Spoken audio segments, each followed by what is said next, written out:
I remember clear as a bell when Donald Trump tweeted to both Mexico and Canada saying, and this was shortly after his election victory in November, he said, by the time I take office on January 20th, I want both borders sealed to drugs and to illegal migrants. And I always thought, boy, we're such a small percentage of the problem in terms of open border migration to Mexico. He probably just put Canada in there because he didn't want to be seen to be obsessing over Mexico. That's what I thought. Because just the raw numbers, Canada is so much smaller. I since learned that actually the number of suspected terrorists apprehended at the border on the Canadian side is larger than on the Mexican side. I didn't know that. But I assumed that this was Trump just signaling, I'd like to get things started really quickly. I don't want to wait till inauguration on January 20th before I start signaling what I want to do. So it was his way of giving Canada and Mexico a chance to get a head start so everyone could be in harmony on Jan 20th. It was kind of a transition move, buying himself a couple extra months. Now, the president of Mexico, Claudia Sheinbaum, if I'm saying her name right, immediately phoned Trump and immediately agreed. Mexico is so dependent on the United States in a number of obvious ways, but other ways. For example, the number of remittances from Mexican workers in the United States sending money back home is an enormous source of capital for Mexico in a way that doesn't really apply to Canada. And I think Claudia Sheinbaum, and I think maybe it's a language issue. They speak Spanish. America in the whole speaks English. So they're not in the same sort of media mean girls about Trump world. I think Mexico has its own sort of inferiority complex and its own psychological issues dealing with mighty America. But I think she basically said, all right, we're going to seal the border.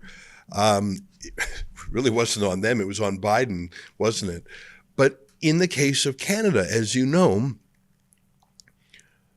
the Liberal leader, the lame duck Liberal leader, who's only here until March 9th, Justin Trudeau, immediately skipped over what Trump actually wanted and went straight to the trade war. Oh, we'll fight back. And it was so obvious of what insurance companies call a moral hazard. Have you ever heard that phrase? A moral hazard is when the risk of you doing a bad thing becomes so large that you actually choose to do the bad thing for rational reasons. In insurance, it would be if you don't have a deductible on your car, like if you don't have to pay the first $500 or $1,000 of a fender bender, then you're probably going to drive a little more recklessly because you know there's no deterrent to doing it. The reason insurance companies have a deductible is so that you feel the pain. So you're going to be driving for the first amount of money. So you're going to drive a little better. And if there's something catastrophic that happens, sure, they'll cover it, but they want you on your good behavior. I think you can just sort of think of all the moral hazards we have in Canada because consequences are removed from responsibility. So, for example, our healthcare system, we never actually see the real cost of it. So we think it's free. And so there's probably a lot of decisions that Canadians make that they wouldn't make if they even just knew what the costs were. Anyway, moral hazard. The moral hazard that Justin Trudeau, Melanie Joly, and now Mark Carney and Chrystia Freeland have is that in the case of Trudeau, this is his swan song. He's out of here in almost exactly a month. This is his way to end on a nicer note than being driven out by his own party and humiliated by Chrystia Freeland. So he wants to go out as Captain Canada. And by the way, I think it's quite likely he's going to move on March 9th, but I wouldn't say it's 100% likelihood. I'd say it's more like 90%. And as to his successors, Mark Carney and Chrystia Freeland, again, who would they rather meet in the next election? Pierre Poilievre, strong, commanding lead, very solid on issues like carbon tax, or would they rather fight against Donald Trump, the outside marauder, who is less popular in Canada than Poilievre? And again, they can paint themselves as Captain Canada. And as I've always said, when you campaign against Donald Trump and here's the moral hazard, tariffs would be a bad thing for Canada. If they slapped import duties on stuff we sell Americans, that will cause Americans to choose other sources for those things or make Canadian factories actually relocate into the U.S. That's a bad thing for us. But if it allows Chrystia Freeland or Mark Carney to say, look at Donald Trump, he's devastated our economy, to sort of cover over the fact that the Liberals, in fact, have devastated our economy for almost 10 years. That's the moral hazard I mean. So it's been fascinating to watch. And Trump gave both Canada and Mexico a reprieve a couple days ago. And now he said in both cases he's going to watch how things go for 30 days. To tell you the truth, I think it is fair to say that Justin Trudeau didn't particularly concede a lot. To say that, these these drug cartels are terror groups, what does Trudeau really care? To say there'll be 10,000 people on Border Patrol. Well, Bill Blair, I don't know if you saw this, Olivia, Bill Blair immediately clarified that none of those will be soldiers, and that'll include off-site staff. That's just bureaucrats. So I actually don't think Trudeau made concessions, because I don't think Trudeau wanted to make concessions. I think he wanted to fight. We'll see how that goes. In fact, the most convincing argument to Donald Trump, do you have that Michigan senator that we used the other day, Olivia? The most convincing argument, I think, that protected Canada was certainly not from Justin Trudeau, who wanted a trade war. Certainly not from Chrystia Freeland. And I'll show this video later, Olivia, the video of one of several times when Chrystia Freeland boasted to Liberal supporters that Trump hates her, and that's why they should support her. Talk about a moral hazard. Like, normally you want to succeed, you want to win-win with the other party of a negotiation. When you're bragging that the person on the other side of the table hates you, that's your way of saying, I value the fight more than the resolution of the fight. Anyways, let me know when you have it. The clip of the Michigan senator. I think it was Howard Lutnick was the witness before the Senate.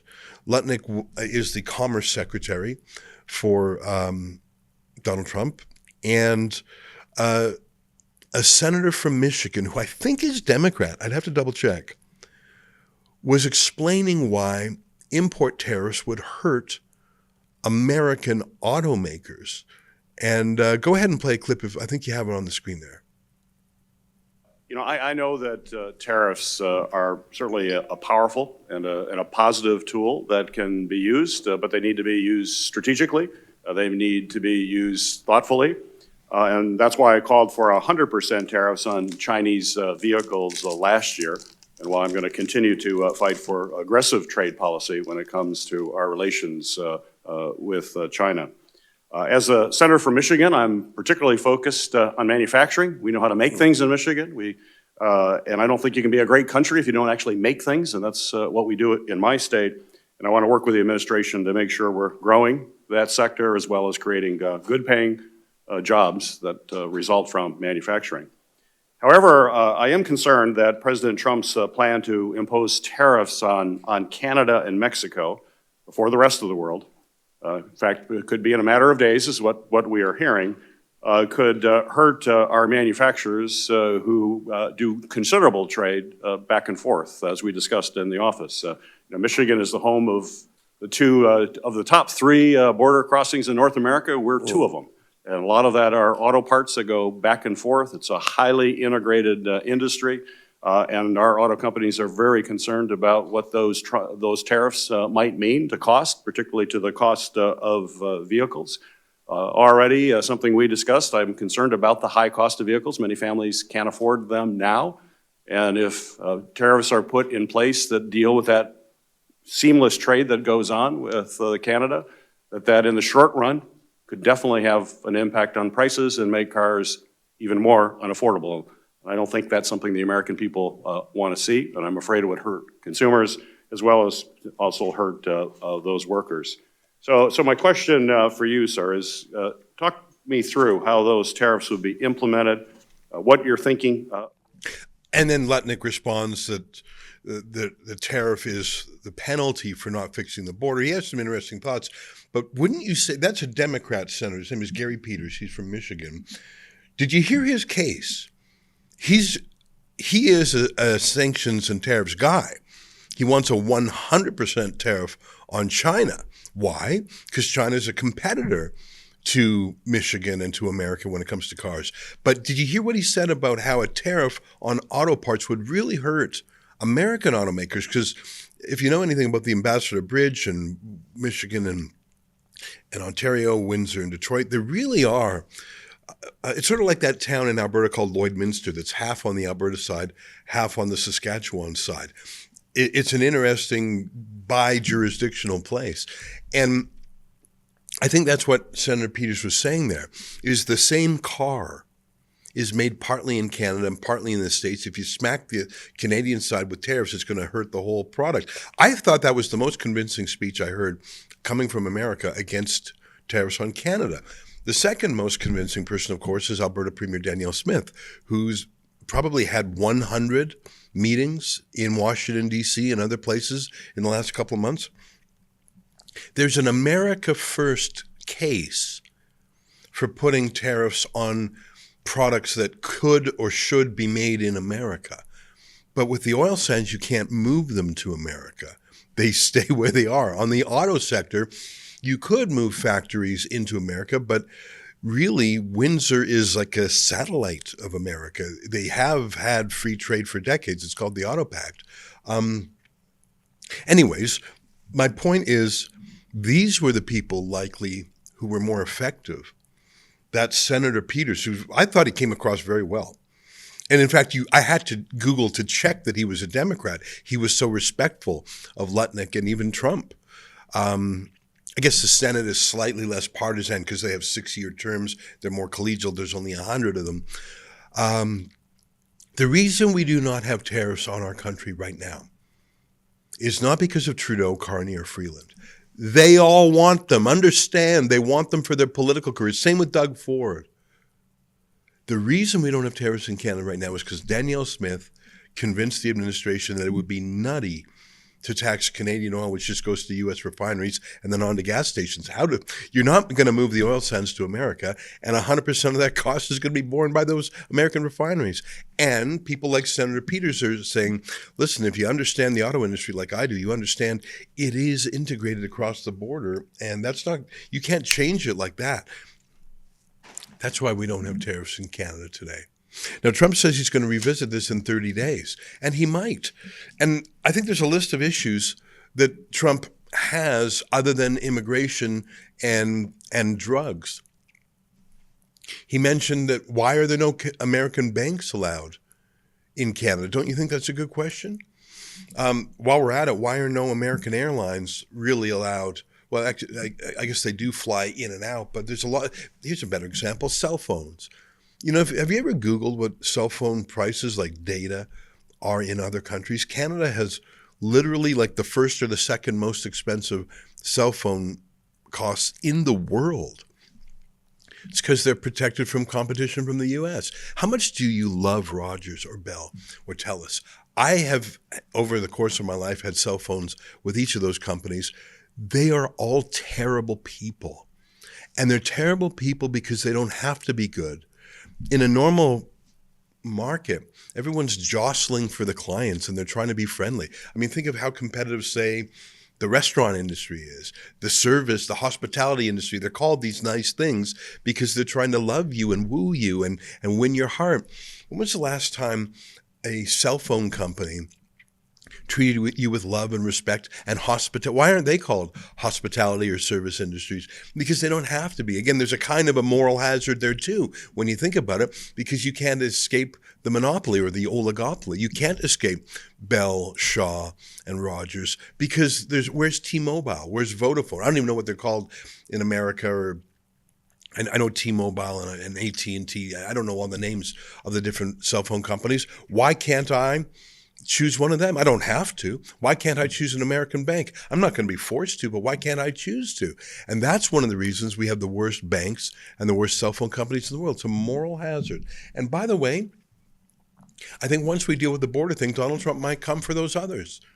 And you might say, well, that's not fair. That's not friendly. That's not nice. What happened to being best friends? Well, why should Canadian banks have access to America. And there's a lot of TD Bank. Have you ever traveled through the United States? There's a ton of Canadian banks in there. Why isn't it reciprocal? And Trump will talk about how we lie down on the job when it comes to our military. Oh, hi, it's Ezra Levant here in Toronto with an important message because we need your help. Independent journalism in Canada is under attack. Government censors, big tech deplatformers, and the dying legacy media are all working together to maintain exclusive control on the information you receive. They don't want you to hear other voices like ours, and they really don't want you to be informed and to think for yourself. That's why the work we do here at Rebel News is so important. Our on-the-ground reporting, independent news shows, and special content you won't find anywhere else. It's all designed to give you trustworthy information and alternative viewpoints so you can decide for yourself. We don't get government money, and we are not owned by some big global conglomerate. We're funded by people just like you, so please support independent journalism and help us continue our work by subscribing and becoming a Rebel News Plus member today, right here on the page.